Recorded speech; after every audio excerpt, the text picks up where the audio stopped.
అందరికీ నమస్కారం. అందరికీ కొత్త కథలోకి స్వాగతం. ఈ కథ పేరు ఆర్తనాదం. రచన ఏవి మోహన్ రావు గారు. చదువుతున్నది దేవి. ఇది కూడా ఒక సస్పెన్స్ కథ. ఈ కథ నచ్చితే తప్పకుండా లైక్ చేయండి. ఇంకా కథలోకి వెళ్దామా? రోజు నిద్ర లేవగానే మైల్ దూరం నడిచి వెళ్ళి రేస్ కోర్స్ గోడ దూకి లోపలికెళ్ళి గుర్రంలాగా అరగంట సేపు పరిగెత్తడం నాకు అలవాటు. ఆ గ్రౌండ్ వెనకవైపు కాంపౌండ్ గోడ లేదు. ముళ్ళ తీగ కంచెలాగా నాటి ఉంచారు. దాని అవతల దట్టమైన చెట్లతో ఉన్న తోట ఉంది. దాని విస్తీర్ణం రమారమి 200 ఎకరాల పైనే ఉంటుంది. అందులో అక్కడ చిన్న చిన్న కుటీరాల్లాంటి ఇళ్లున్నాయి. అవి మొత్తం కలిపి 4-5 ఉండి ఉంటాయి అని అనుకుంటాను. ఆ ఇళ్లలో ఎవరు ఉంటున్న జాడలేదు. ఆ రోజు ఉదయం మామూలుగానే వెళ్ళాను. షర్టు తీసి ఒక చోట పెట్టి బూట్లు లేసులు సరిచేసుకుని పరిగెత్తసాగాను. ఆ ఇళ్ల వైపుకు వచ్చేసరికి పెద్దగా బాబోయ్ నన్ను చంపుతున్నారు, రక్షించండి అంటూ పెద్దగా కేక వినిపించింది. కాళ్లలోని వేగం తగ్గింది. అసంకల్పితంగానే ఆగిపోయాను. అదే కేక మళ్ళీ వినపడింది. ఆ శబ్దం వచ్చిన దిక్కుకేసి చూశాను. ముళ్ళ తీగ వెనకాతల చిన్న ఇల్లు కనిపించింది. బహుశా అందులో నుండే ఆ శబ్దం వచ్చి ఉండాలి అని అనుకున్నాను. క్షణం వృధా కాకుండా కంచెపై నుంచి దూకాను అవతల వైపుకు. 10 గజాల పరుగులాంటి నడకతో వెళ్ళి ఆ చిన్న ఇల్లు చేరుకున్నాను. దగ్గరగా చూస్తే ఇల్లు చాలా అందంగా ఉంది. ముందు పూల మొక్కల తోట కూడా కనిపించింది. ఎవరో స్త్రీ వంగి పూలు కోస్తోంది. ఏమండి, కంగారు నడుచుకుంటూ పిలిచాను కాస్త పెద్దగానే. పూలు కోస్తున్న అమ్మాయి తలెత్తి నా వైపు చూసింది. ఆమె వదనం ప్రశాంతంగా, కళ్ళు అప్పుడే వాన నీటిలో కడిగిన ముత్యపు చిప్పల్లాగా మెరుస్తున్నాయి. నా పిలుపు ఆమెలో త్రోటుపాటు కానీ ఆతృత కానీ భయం కానీ కలిగించిన భావనలేమీ నాకు తోచలేదు. సారీ, మిమ్మల్ని డిస్టర్బ్ చేసినట్లున్నాను అన్నాను నన్ను నేను తమాయించుకుంటూ. మంచినీళ్ళు కావాలా అని అడిగింది. కాదన్నట్టు తల అడ్డంగా ఊపాను. సిగరెట్ కాల్చుకునేందుకు అగ్గిపెట్టి అడిగేందుకు వచ్చారా? వ్యంగ్యంగానే అడిగింది. కాదండి, మీకేదైనా ఆర్తనాదం వినిపించిందా అడిగాను. ఆమె విని ఉండనట్లు తోచడంతో అందంగా వయసులో ఉన్న అమ్మాయి కనిపిస్తే పలకరించి పరాచికాలు ఆడడానికి ఏవో కుంటి సాకులు చెప్పడం, కొంట చేష్టలు చేయడం మీకు మామూలే. నా విషయంలో మీరు పొరపడ్డారు. పెళ్ళైన దాన్ని, అందుకు రుజువు కావాలంటే చూడండి అంటూ మెళ్ళో నుంచి మాంగళ్యం తీసి పైకెత్తి చూపించింది కోపంగా. సారీ మేడం, నన్ను గురించి తప్పుగా అనుకుంటున్నారు. ఎవరో హృదయ విదారకంగా నన్ను చంపుతున్నారు, రక్షించండి అంటూ కేకబెట్టారు. అది విని ఎకాఎకిన వచ్చాను అన్నాను. ఎక్కడ విన్నారు అడిగిందామె తాళిబొట్టును సరిచేసుకుంటూ. ఇక్కడే, ఎటువైపు నుంచో వచ్చిందా శబ్దం. మరి నాకు వినిపించలేదే? నేను దాదాపు అరగంట నుంచి ఇక్కడే ఉన్నాను అందామె. నా ఇంద్రియాల సమర్థతపై నాకే అనుమానం వేసింది.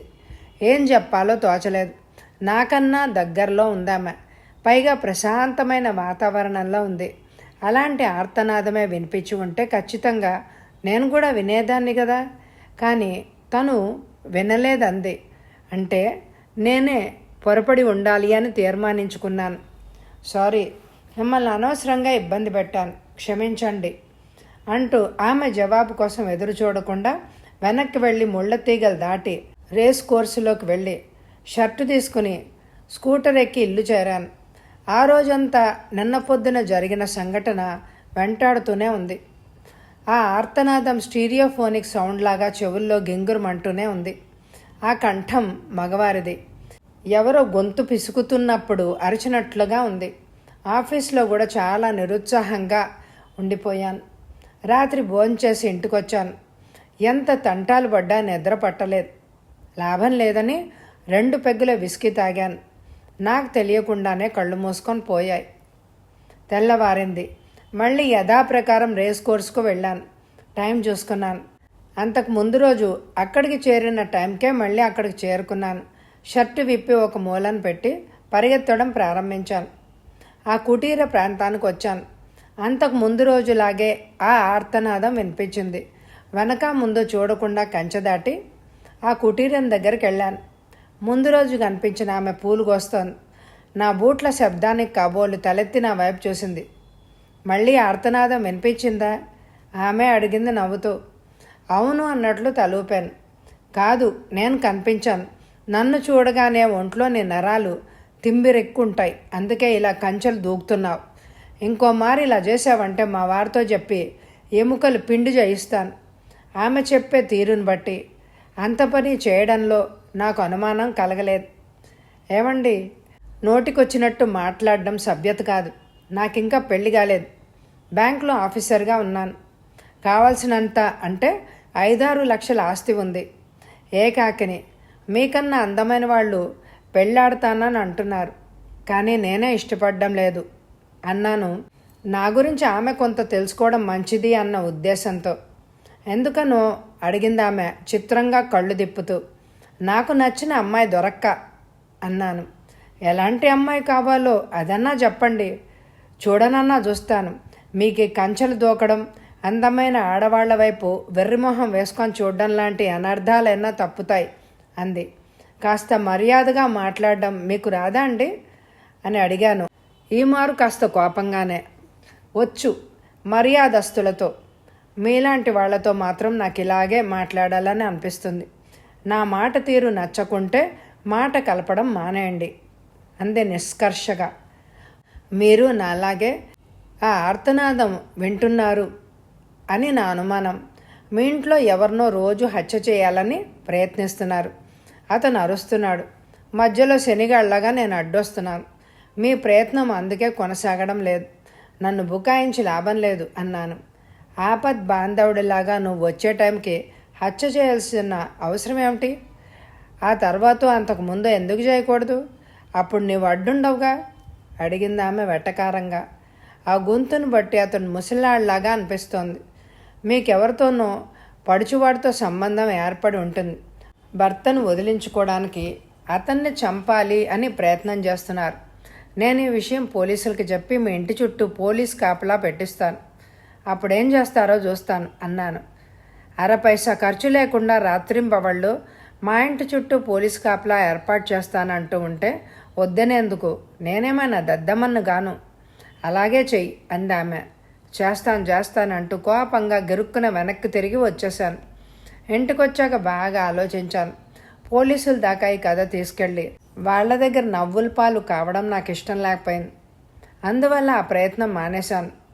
2 దినాల నుండి జరుగుతున్న ఈ గొడవంతా ఎవరికన్నా చెప్పాలి అని అనిపించింది. అంతా విన్నాక వాళ్ళు కూడా ఆమెలాగా వెక్కిరిస్తే ఆ ఆలోచన రాగానే ఆ విషయం వదిలేశాను. ఆ రాత్రి పడుకుని ఆలోచిస్తూ ఉండిపోయాను. ఉన్నట్టుండి దెయ్యాల కథలు, భూతాల మహత్యాలు గుర్తొచ్చాయి. బహుశా ఏదైనా దయ్యం ఆ ప్రాంతంలో తిరుగుతూ నన్ను ఆట పట్టిస్తోందేమో అని అనిపించింది. అయినా ఎందుకో దయ్యాలు ఉంటాయన్నది నమ్మశక్యంగా లేదు.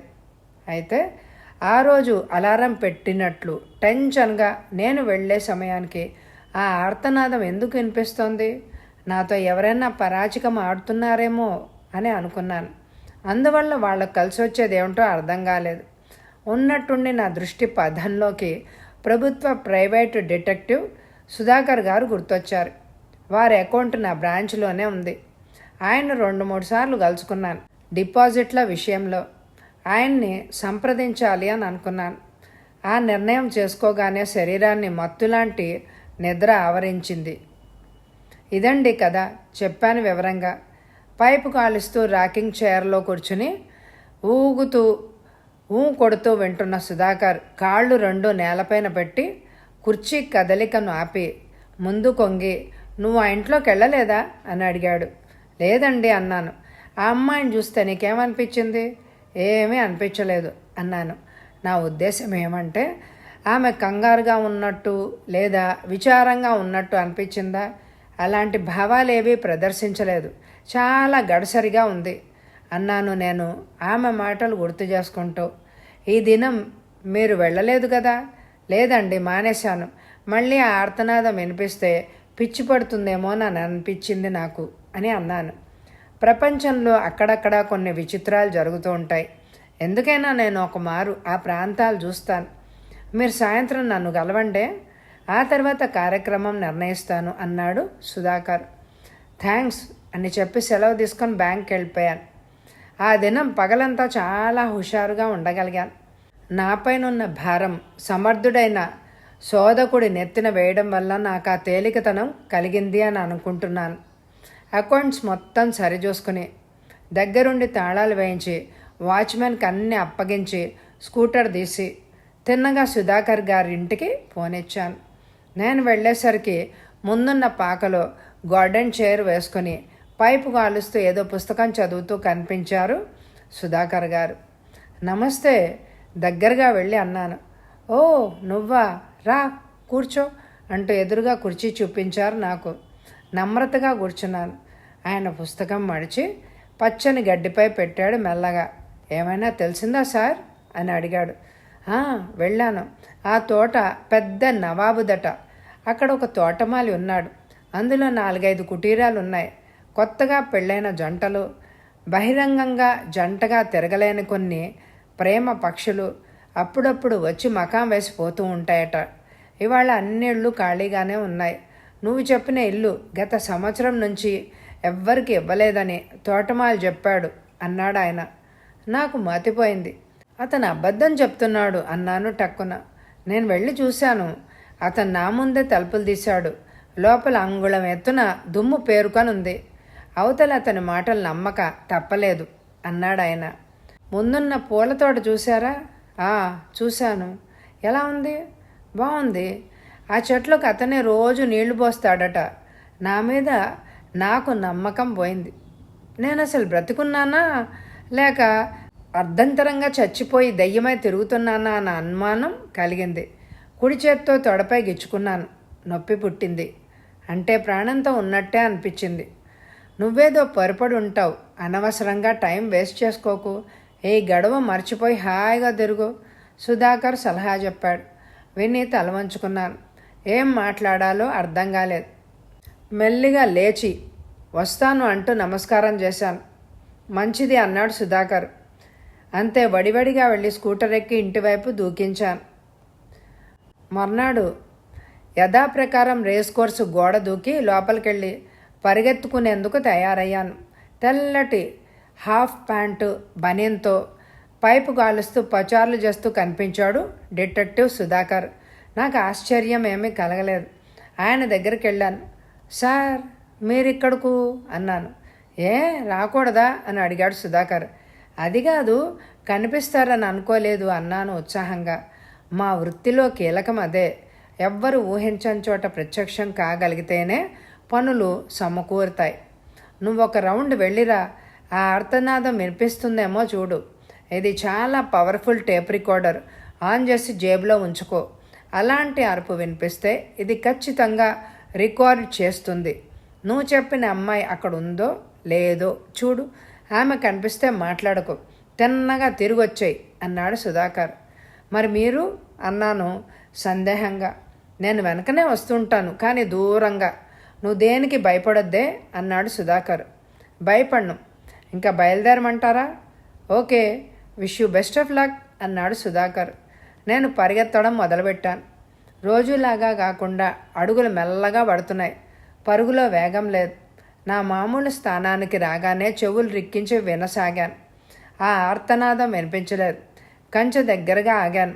ఎదురుగా ఉన్న కుటీరం వైపు చూశాను. అందాల సుందరి అసలు కనిపించలేదు. ఆశ్చర్యంలో మునిగిపోవడం నా వంతైంది. అలా ఎంతసేపు నిల్చున్నానో నాకు తెలియదు. నా భుజం మీద ఎవరిదో చేయబడింది. దాంతో యహలోకంలోకి ఊడిపడ్డాను. ఏమైంది అడిగాడు సుధాకర్. ఆ శబ్దం వినిపించలేదు. ఆ అమ్మాయి కూడా కనిపించలేదు అన్నాను నిరుత్సాహంగా.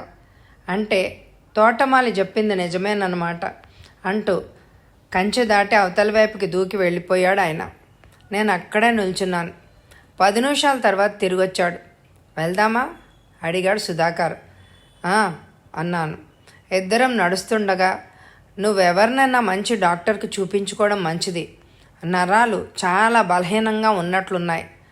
ఇలాంటి ఊహలు అప్పుడే వస్తూ ఉంటాయి అంటూ తన సలహా చెప్పాడు. అలాగే చూపించుకుంటాను అని అన్నాడు. నువ్వెందుకని ఇంకా పెళ్లి చేసుకోలేదు అని అడిగాడు సుధాకర్. సరైన అమ్మాయి దొరక్క చెప్పాను నేను. నీ పెళ్లి గురించి మీ చిన్నన్న పట్టించుకోడా? అయ్యో, రోజుకి 10 సార్లు ఫోన్ చేస్తాడు. నేనే తప్పించుకొని తిరుగుతూ ఉంటా. ఆయన అన్ని చెత్త సంబంధాలు చెప్తూ ఉంటాడు అన్నాను. నీ పెళ్ళి తొందరగా కావాలని ఇంకా ఎవరు అనుకుంటూ ఉంటారు? ఇంకెవరు లేరు సార్ అన్నాను.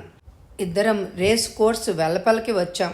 సుధాకర్ కారెక్కి వెళ్ళిపోయాక నేను స్కూటర్ ఎక్కాను. ఇల్లు చేరాను. ఇంటి ముందు నల్లటి అంబాసిడర్ కారు ఆగి ఉంది. నంబర్ చూశాను. మా చిన్నన్నదా కారు. ఆయన లాయర్. ఇంత పొద్దున్నే ఎందుకు వచ్చి ఉంటాడా అని ఆలోచిస్తూ లోపలికి వెళ్ళాను. ఎరా, ఒంట్లో బాగాలేదట? ఎవరు చెప్పారు అడిగాను. ఫోన్ చేస్తే శంకర్ అని చెప్పాడు. వాడేదో నీ గురించి కంగారు పడుతున్నట్టు తోచింది.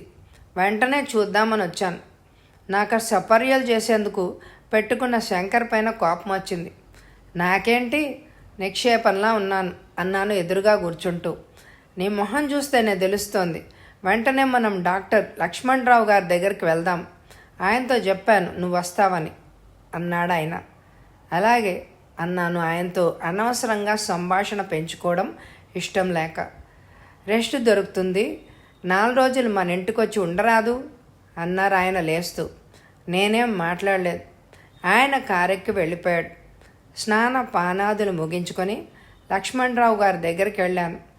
ఆయన అన్ని పరీక్షలు చేసి, నీకు మానసికంగా ఉల్లాసం కావాలోయ్, అది పెళ్ళైతే కానీ కుదరదు, వెంటనే మంచి అమ్మాయిని చూసి పెళ్లి చేసుకో అన్నాడు ఆయన నవ్వుతూ. మీ దగ్గర వేరే మందులు లేవా అని అడిగాను. ఉన్నాయి, అవి ఈ జబ్బుకు పనిచేయవు అన్నాడు ఆయన తను వేసిన జోక్కి తనే నవ్వుకుంటూ. నా జబ్బు, దాంతోపాటు దానికి కావలసిన మందు మా చిన్నాన్న మీకు చెప్పుండాలి అవునా అడిగాను, నా అనుమానం నిజం చేసుకుందామని. ఆయన్ను గురించి అలా తప్పుగా ఊహించకు. ఒకవేళ చెప్తున్నా అందులో తప్పే ఉంది. నీ పెళ్లి చేయడం ఆయన బాధ్యత కదా అన్నాడు లక్ష్మణరావు.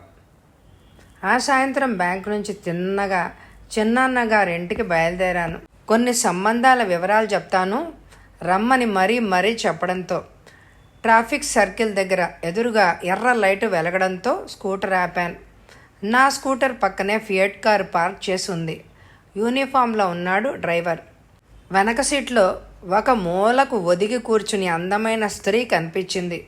ఆమెను చూడడం కోసం వంగి చూశాను. ఆమె ముఖం చూడగానే కరెంట్ షాక్ తిన్నట్లుగా అయింది. అంతకు ముందు వరుసగా రేస్ కోర్స్ పక్కనున్న కుటీరం ముందు నిలబడి నాతో వాగ్యుద్ధం చేసిన స్త్రీ ఆమె. స్కూటర్ కాస్త వెనక్కు కాళ్లతో నేలకు తన్ని పట్టి తోసి కిటికీ దగ్గరగా తలబెట్టి హలో అన్నాను. ఆమె పైట చెంగు సరిచేసుకుని బ్రూట్ అంటూ తలదిప్పుకుంది. నన్ను గుర్తుపట్టలేదా అని అడిగాను నేను ఆమెను. డ్రైవర్ డోర్ తెరుచుకొని దిగాడు. అతని చేతిలో కారు సెల్ఫ్ ఫెయిల్ అయితే ఉపయోగపడే ఇనప కడ్డీ ఉంది. చూసి కాస్త భయపడ్డాను. పెద్ద మనిషిలాగున్నావు, ఏమిటా పోకిరి చేష్టలు? మర్యాదగా వెళ్ళిపో, లేకుంటే తల పగులుతుంది అన్నాడు కర్కశంగా డ్రైవరు. నాకు బాగా తెలుసు, మా ఇద్దరికీ పరిచయం ఉంది, అది నీకు తెలియదు అవునా అన్నాను ఆమెకేసి చూస్తూ. షటప్ అంది కోపంగా. వెంటనే నా జబ్బు, నరాల బలహీనత నాకు గుర్తొచ్చాయి. అంతలో ఎర్రలైటు పచ్చరంగుకు మారింది. కార్లు కదిలాయి. ఆ కార్ నంబర్ మెదడులో అసంకల్పితంగా రాసుకుని అండర్లైన్ చేసుకున్నాను. ఏమిట్రా ఇంత ఆలస్యమైంది అడిగాడు చిన్నాన్న. ఆయనతో ట్రాఫిక్ సిగ్నల్ దగ్గర జరిగిన విషయం కానీ ఆ తర్వాత నేను సుధాకర్ గారింటికి వెళ్ళి ఆయనతో మాట్లాడి రావడం కానీ చెప్పడం ఇష్టం లేకపోయింది. ఇదిగో ఈ ఫోటోలన్నీ చూడు, అన్నీ గౌరవమైన కుటుంబాల వాళ్లకు సంబంధించినవే. ఇందులో నీకు నచ్చిన ఫోటో తీసుకో, దాని వివరాలు చెప్తాను అంటూ ఒక కట్ట నా ముందుకు దోశాడు. నేను ఒక్కొక్కటే మెల్లగా చూడసాగాను. అంతర్జాతీయ అనాకారుల ఫోటోలో మొదటి 10 ర్యాంకులు సంపాదించుకున్న వాళ్ల ఫోటోలు. మా బాబాయ్ నా కోసం ప్రత్యేకంగా తెప్పించి ఉండాలి అని అనిపించింది ఒక్కొక్కటి చూస్తూ ఉంటే. ప్రతి దాని వెనక అమ్మాయి పేరు, చదువు, ఇవ్వగల కట్నం వివరాలు నమోదు చేసి ఉన్నాయి. ఆఖరి ఫోటో తీసి చూశాను. అందులోని అమ్మాయిని చూడగానే హడిలిపోయాను. రేస్ కోర్స్ దగ్గర వాగ్యుద్ధం చేసి ట్రాఫిక్ సిగ్నల్ దగ్గర కనిపించిన సుందరాంగిదది. వెనక్కి తిప్పి చూశాను. పేరు సునీత, చదువు బిఏ, కట్నం ₹1,00,000 అని రాసింది. బాబాయ్ పిలిచాను.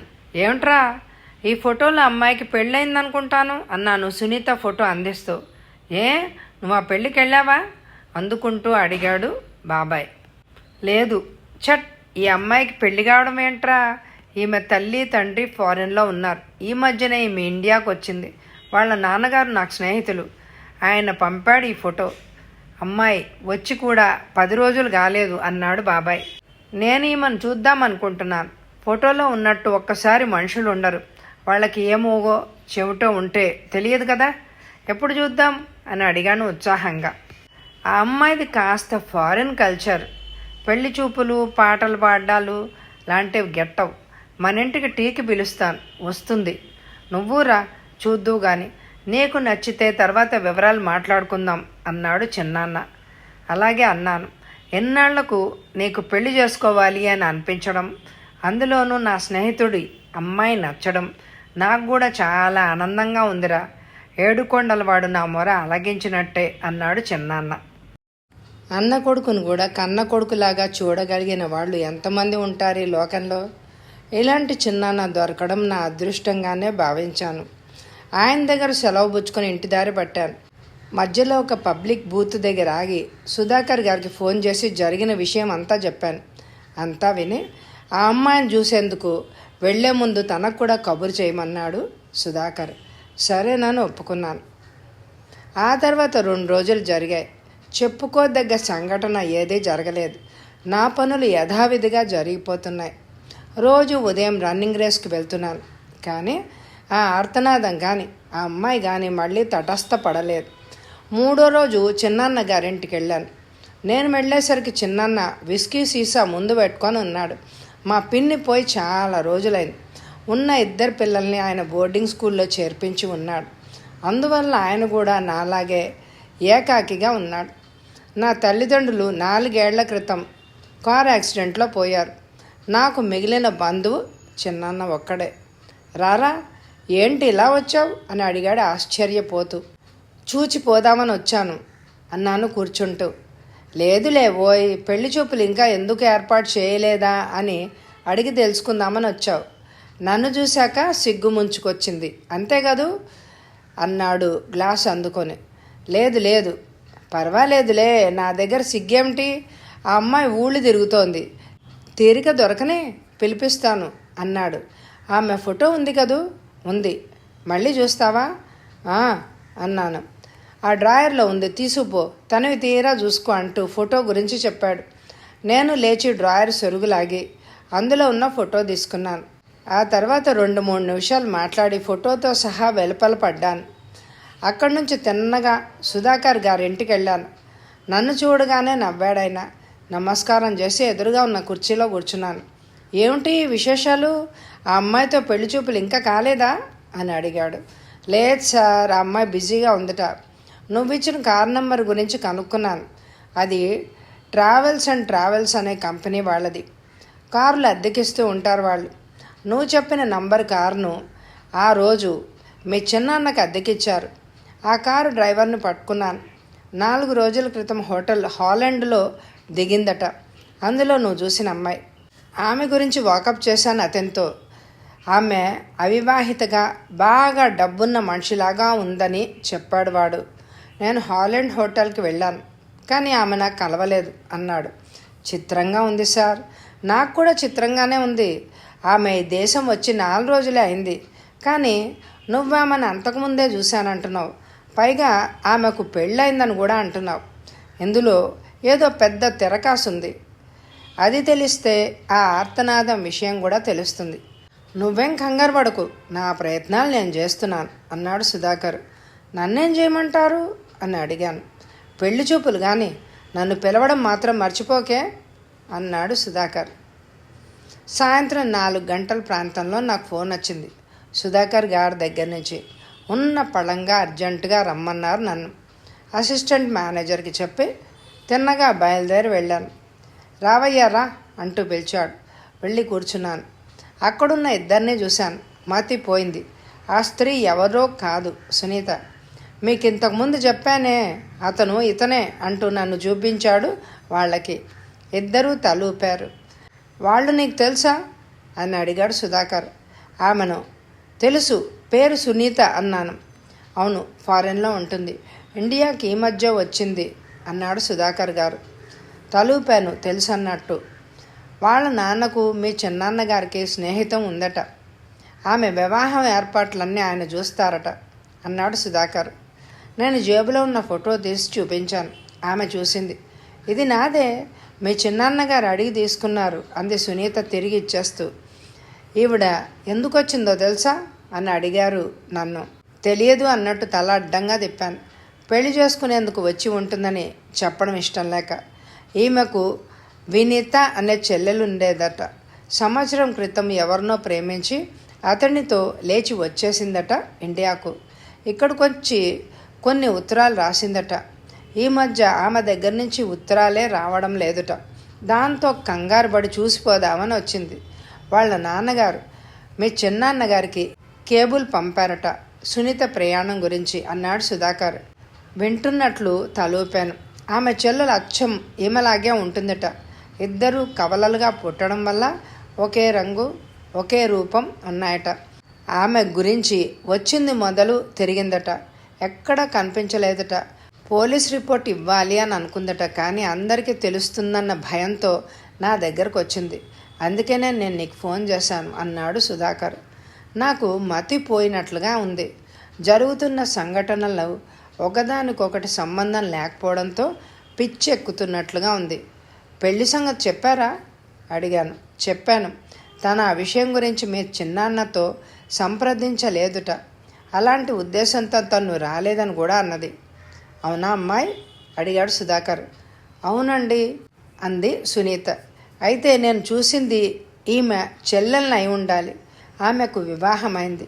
మనిషి కూడా ఈమెలాగే ఉన్నా కొంత వ్యత్యాసం ఉందని బల్లగుద్ది చెప్పగలను.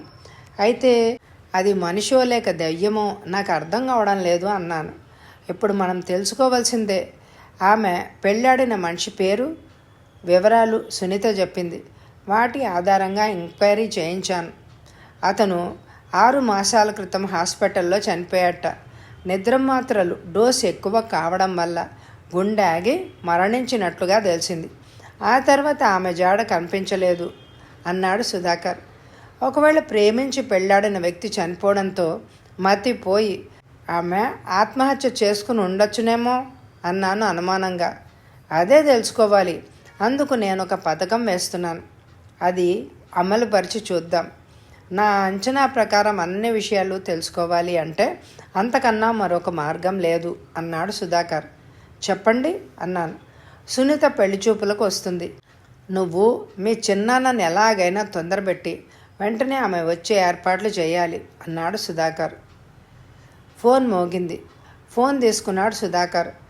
ఒక్క క్షణం విని ఓకే వస్తున్నాం అంటూ పెట్టేశాడు. రిసీవర్ పెట్టేసి సుధాకర్ బయలుదేరాడు కారులో. ఇప్పటిదాకా జరిగినవన్నీ మీకు తెలుసు, తెలియని మీ చెప్తాను వినండి అంటూ మొదలుపెట్టాడు సుధాకర్. మన రన్నర్తో పాటు నేను కూడా ఉదయం పూట వెళ్ళాను. ఆ రోజు నాకు ఆర్తనాదం వినిపించలేదు, మనిషి కూడా కనిపించలేదు. అయినా వెళ్ళి ఆ ప్రాంతాన్ని పరిశీలించి చూశాను. ఒక మనిషి వడివడిగా ఆ ప్రాంతం నుంచి పరిగెత్తుకుపోయిన గుర్తులు కనిపించాయి. ఆ కాలి గుర్తులను బట్టి అవి ఆడ మనిషికి సంబంధించినవే అని అనుకున్నాను. ఆ తర్వాత వాకప్ మొదలుపెట్టాను. ఆ కుటీరాల్లో ఎవ్వరూ ఉండడం లేదు. తోటమాలకి తెలిసి ఎవ్వరూ రావడం లేదు. కానీ ఈ తోటమాలి లాయర్ గారింట్లో తోటమాలి ఒకడే. పొద్దున్నే వెళ్ళి చెట్ల పనంతా చేసుకుని 10 తిరిగి వస్తాడు ఈ తోటకు. ఈలోగా ఆయన వచ్చిపోయే అవకాశం ఉంది. మన రన్నరర్ వివాహం చేసుకుంటే గాని అతని ఆస్తి అతనికి రాదు. అది తండ్రి రాసిన వీలునామా. పెళ్ళాడమని లాయర్ గారు చెప్పారు, కానీ వినలేదు. దాంతో కాస్త మతి స్థిరం తప్పించి డాక్టర్ దగ్గరికి పంపించి అతని ద్వారా పెళ్లి చేసుకుంటే తప్ప ఆరోగ్యం కుదుట పడదని చెప్పించాలని ఆయన పథకం వేశాడు. మన రన్నర్ దినచర్య తెలుసు కాబట్టి వినీత సహాయంతో నాటకం ఆడాడు అన్నాడు సుధాకర్. మా చెల్లెలు ఈయన దగ్గర ఉందా? ఉంది. ఆమె భర్త పెట్టే బాధలకు తట్టుకోలేక తండ్రి స్నేహితుడు అన్న ఉద్దేశంతో సాయం అడిగుంటుంది. ఆయనే సలహా ఇచ్చి ఆమె చేత భర్తను చంపించి ఉంటాడు. ఆ తర్వాత ఆమెను భయపెట్టి లోబరుచుకొని ఉంటాడు. ఆమెను నిన్నుగా తన అన్న కొడుక్కిచ్చి పెళ్లి చేసి ఆ తర్వాత అతన్ని కూడా చంపించి ఆస్తంతా కాజేయాలని ప్లాన్ వేసి ఉంటాడు. ఇంతలో నీవు ఈ దేశం రావడంతో కథ పాకాన పడింది. మీరిద్దరూ కూడా నా సహాయం కోసం వస్తారని ఆయన ఊహించి ఉండడు. ఇంతకు మా సిస్టర్ క్షేమంగా ఉందా అని అడిగింది సునీత. చూద్దురుగాని పద అన్నాడు సుధాకర్. లాయర్ గారి ఇంటి ముందు 2 పోలీసు వ్యాన్లు కనిపించాయి. సుధాకర్ని చూడగానే ఇన్స్పెక్టర్ నాయర్ ఎదురొచ్చి రెడ్ హ్యాండెడ్గా పట్టుకున్నాం సార్ అన్నాడు. ఓకే. సునీత దిగి వినీత దగ్గరికి వెళ్ళింది. ఒకరినొకరు కౌగిలించుకున్నారు. ఇతనికి ఎలా లొంగిపోయావు? నా భర్తను చంపమని చెప్పి ఆ తర్వాత నేను అడిగిన విషయాలన్నీ టేప్ చేసి దాన్ని దగ్గర పెట్టుకొని నన్ను కీలు బొమ్మలాగా ఆడించాడు. నన్ను అతనికి కట్టబెట్టి ఆ తర్వాత అతన్ని కూడా చంపించాలని ఎత్తువేశాడు. కానీ అదృష్టం బాగుండి చిక్కిపోయాడు అంది సునీత. ఆ ఆర్తనాదం ఎవరిది అని అడిగాను నేను. పాకెట్ టేప్ రికార్డర్ది. అది నా దగ్గరే ఉండేది. ఇప్పుడు కూడా ఉంది అందామె. లాయర్ గారిని పోలీసులు పట్టుకెళ్ళిపోయారు. వినీత నాకేసి నవ్వుతూ చూసింది.